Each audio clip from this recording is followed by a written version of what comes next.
The Tao of Self-Confidence, episode 237. Welcome to the Tao of Self-Confidence, where I share stories of amazing women who have discovered their inner journey to self-confidence.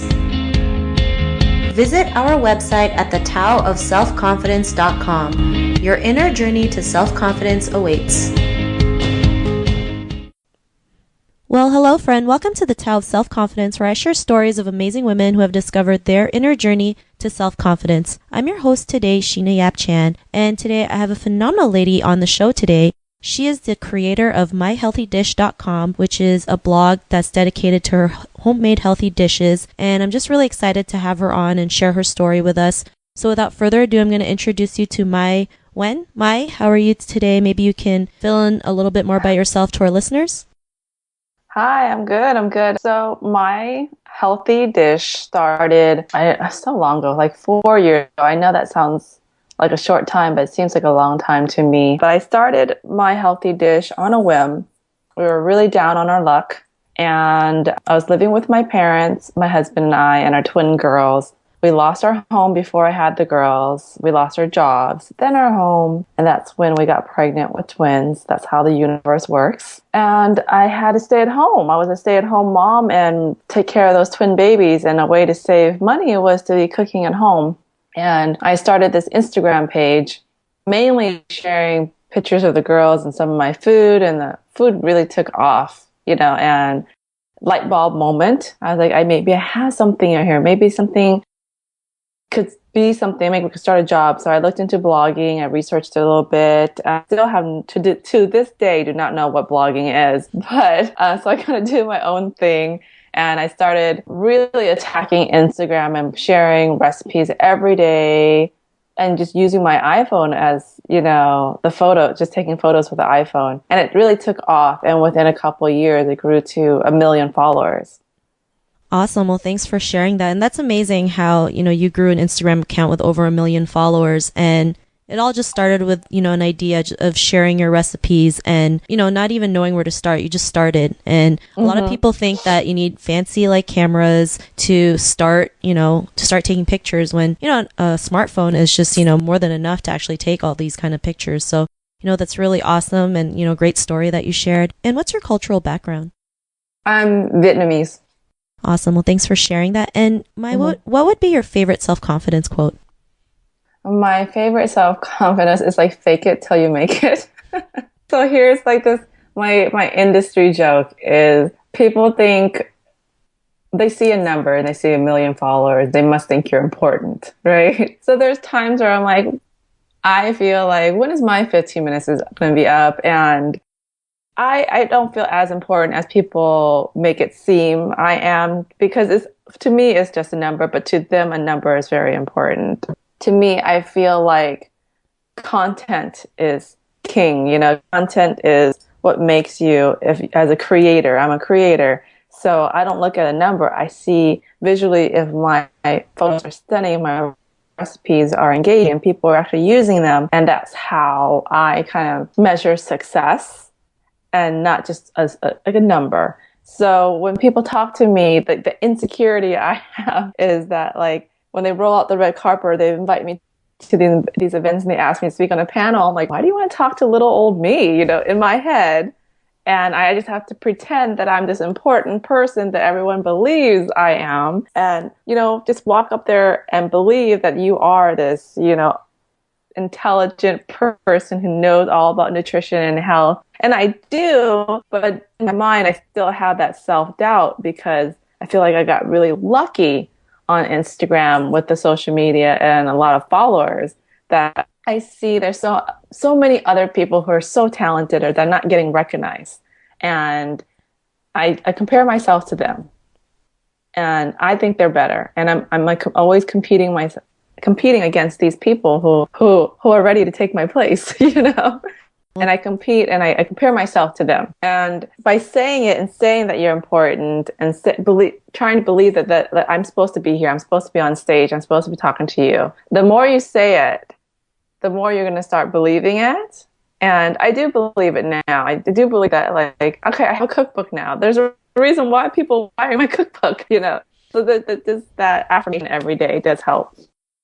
Awesome. Well, thanks for sharing that. And, it's great, especially like for Asian women, it's so hard for us to kind of like put ourselves on a pedestal and like recognize all the stuff that we've done because, we've been programmed to just, never talk about your accomplishments, kind of keep it to the side, never make any noise. So, I mean, it's great that we celebrate every single success, whether it's your first follower or your 1 millionth follower, right? A follower is a follower. So, great quote. And in your own words, how would you define self-confidence? I think that self-confidence is being comfortable who you are. Every day, it doesn't matter how you look, how you feel. You should be confident in your own skin, but also every day working towards a better self. And that's okay. Accepting that you're a work in progress, but also accepting yourself. Awesome. And that's a great definition. I always believe we are all work in progress. We're always working to become better, better version of ourselves every single day. So, especially with self-confidence, it's something that we will always work on for the rest of our lives. So thanks for sharing that. And yeah, what was your life like before your discovery of self-confidence? I think that's a really good question. That I think when you don't have that self-confidence, you don't have that self-worth, and you always believe that everyone is better than you. So when someone walks all over you, you feel like you deserve it. In the workplace, when I did have a corporate job, I would always do more work than I should. I was always overcompensating for feeling that I wasn't valued there. And people will take advantage of you when they see that weakness, when they see like, oh, she'll do it. Oh, she'll do it because, if I ask her, she'll do it. And I know she'll do it. So people will walk over, people will take advantage of you and you allow it because you feel like you deserve it or that they're better. Not just in the workplace, but that also hinders you in life, because how can you be successful if you don't believe that you can be successful, that you don't believe that you should be there, or that you want that promotion, or that you want to move up in that ladder, right? And same thing with friends. Like I feel like I did over and beyond for my friends because maybe I didn't deserve those friends. So I did more. I would always help more with planning the parties and throwing the parties and, just being there and not getting the return for someone else, always being on the phone as a listening shoulder when they had a problem, yet I didn't have that reciprocation. So a lot of time was thrown away into relationships at work and in life that I feel like if I was more confident in myself, I could have been a better friend. I would have had better friends and I would have been more successful in the workplace. Thanks for sharing that. And I think that's what a lot of most Asian women deal with, kind of overcompensating. Either they feel they're worthless or they feel like the more they do, the more they receive love from others. We've done it with friends, family, even significant others. And, we have to realize that we have to learn to love ourselves so we can realize the kind of love that we deserve, or, realize we're worth more so we can go and do bigger and better things. So like, what was that aha moment in your life when you realized that, you didn't have to do that anymore? You can just go out there and do your thing. Back to the Asian part.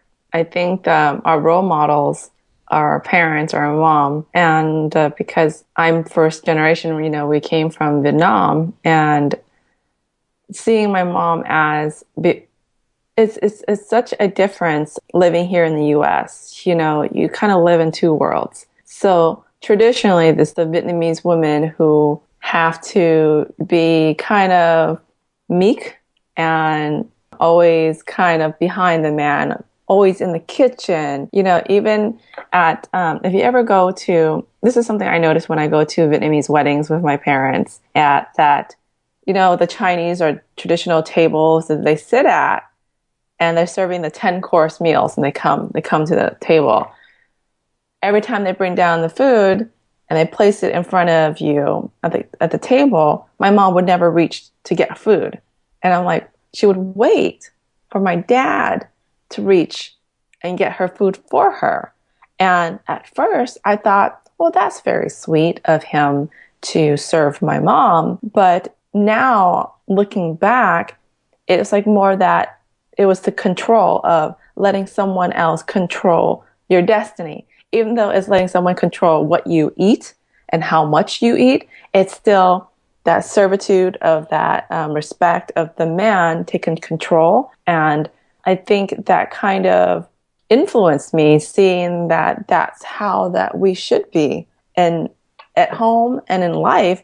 But yet now, living in the US, my mom has blossomed and has her own business, and she's very successful in her own business. And that influenced me as well, you know? So I think having good role models in your life will give you not an aha moment, because I don't think there's one big aha moment. You know, I think it's just little ones that grow into a realization of self-worth, of confidence. So like those little things that I see, but also the relationship with my husband, who in the beginning, I was very insecure. I met him when I was 18, and he was my first boyfriend, had no clue, very insecure, always crying, very emotional. And he stuck by me. You know, I don't think a lot of men would have done that. And he stuck by me to these insecure moments where he would leave and it would feel like he would never come back. And he never thought I was crazy, even though probably in his mind, he thought I was crazy. But he built this confidence in me that I was deserving and I deserved his love. And now I'm like this, I feel like, I mean, that was slowly. I mean, it wasn't just, it's still a work in progress. And there's still days where I feel like I'm not that beautiful woman that he sees. But when he does tell me, I believe it. So just like my friends, I cut back on my friends. So like my role models, my mom and my family that I see all the time, and my husband who built that self-confidence, but also choosing my friends more wisely and cutting out the baggage. I started cutting out the people who I didn't get any growth from. It's almost, you got to look at your friends as a give and take. What am I getting from you? And what are you getting from me in return? And is my time that I'm committing to you worth it? Are you building something with me, a foundation with me? When I talk to you, are you listening? Or are you just waiting for me to stop talking so you could throw your 2 cents in? So I cut out a lot of my friends, and I don't have a lot of friends, but the ones that I have, I hold dear and dear to my heart. And that's what I want to commit my time to, is building those relationships. So your friends, your family, and, you know, your husband or relationship, all that combined. But the biggest, I wouldn't say aha moment, but the biggest moment that built my self-confidence is when I became a mom. Is that, hey, there's no book that tells you how to be a mom to these twins. And just giving them the love and getting that love in return, it's almost like watering a plant. You know, you just grow from love and you feel the confidence from love. All those things helped me build this business, because there's no way I would have been so confident and put my face out there to 1 million people and not be scared. But I know my self-worth, and having this business where I have to be on stage, where I have to be on video and I have to film live, that all of that doesn't scare me, because I know that people love me and know and respect me and want to hear what I'm saying. Awesome. Well, thanks for sharing that. And, you know, it's great that, you know, you had good role models in your life. You learned how to just get rid of toxic people. Sometimes it's kind of like breaking up with someone, you know, but it really is. But you have to, especially if it's for your, you know, sanity. Like if you want to become better, you have to let them go. And sometimes it's hard because it could be people closest to you. But I mean, because of doing that, you're able to have a successful business. You know, you are, you know, building a life for you and your kids and your family. And, you know, to the woman who's listening to your episode, she may be in a similar situation. What would be that one self-confidence tip you would give to her? It's building self-confidence. It does not come from within. I feel like it comes from your environment. I feel like, reiterating what I just said earlier, is surrounding yourself with that support system. It's getting rid of the toxic people. Like look back in your life right now and scrutinize each relationship that you have and see if that person is bringing something to the table. Do they make you feel good? Do you feel good being around them? Do you feel are you getting something from them? Do you want something from them? There's always these things, but most importantly, are you respected by them? Those are the things that if you don't feel, you should cut those people out of your life. because they will drain you. They will drain you and drain your self-worth. Like if you don't feel important to them, eventually you don't feel important. And if this is what's your environment, this is what you're surrounded by, now flip that and have everyone who's around you who loves you and respects you, who praises you and supports and pushes you towards your goals. That alone will get you to the confidence you need to build on and build your goals, and they will help you. When you have a problem, if you go to them and say, hey, I am having so much struggle. I want to go to New York and I want to speak to publishers about my cookbook, but I don't know who to talk to. I'm kind of scared. What should I do? Maybe this is not the time. And this is the true story. My friend sat there for me for 3 hours and told me, Ma, you built this audience. People want to hear your voice. People want to see your recipes. For 3 hours, she praised me, and she gave me that confidence to hop on the plane to New York and sit down with Crown Publishers and Random House. There's no way I would have thought in a million years that I would sit in Random House and talk to publishers about my cookbook and believe that they would want a cookbook from me, unless I had that support system from my friends. And I walked in there feeling very confident. It's like, yes, I do have this audience. She was right. Yes, people do follow me for my recipes. Why wouldn't they want my cookbook? Thanks for sharing that tip. And, it's great that, you have your friends as like your cheerleaders. And we all need cheerleaders in our lives, especially when we have those days when we're down or we feel like just hiding from the world. They're the ones that's going to help you, lift you up so you can do the things that you want to do, like your cookbook, which is, amazing. And, it's great advice. Like I always believe your surroundings are very important, right? Because they kind of influence you in a way to either, move up or, stay stuck at where you're at. So thanks for sharing that. And if our listeners wanted to get to know a little bit more about you and what you do, or maybe get a copy of your cookbook, is there any links or social media profiles we can connect with? Right. So you can find, of course, my blog, myhealthydish.com, where all my recipes are. My cookbook, My Healthy Dish, is on Amazon, Barnes & Noble, and Target. And, of course, you can find me on Instagram, where everyone follows me, at myhealthydish_. And everything else is My Healthy Dish. Twitter, YouTube, now Snapchat. So I'm everywhere. You might get sick of me. Facebook. Awesome. I'm sure the listeners will love to check everything out. And if you want to connect with Mai, you can also head on over to thetaoofselfconfidence.com and search for Mai's name. Her show notes will pop up along with everything else we talked about. And I really want to thank Mai for taking the time to share her story with us and tips on self-confidence. So thank you so much. Thank you for having me. It was an honor to have you on the show. And listeners, be on the lookout for another new episode of another amazing woman's journey to self-confidence. And we'll talk to you soon. Bye for now. Bye. Thank you for tuning in to another amazing episode of The Tao of Self-Confidence. Visit our website at thetaoofselfconfidence.com to check out cool resources, blog articles, show recaps, and so much more. Your inner journey to self-confidence awaits.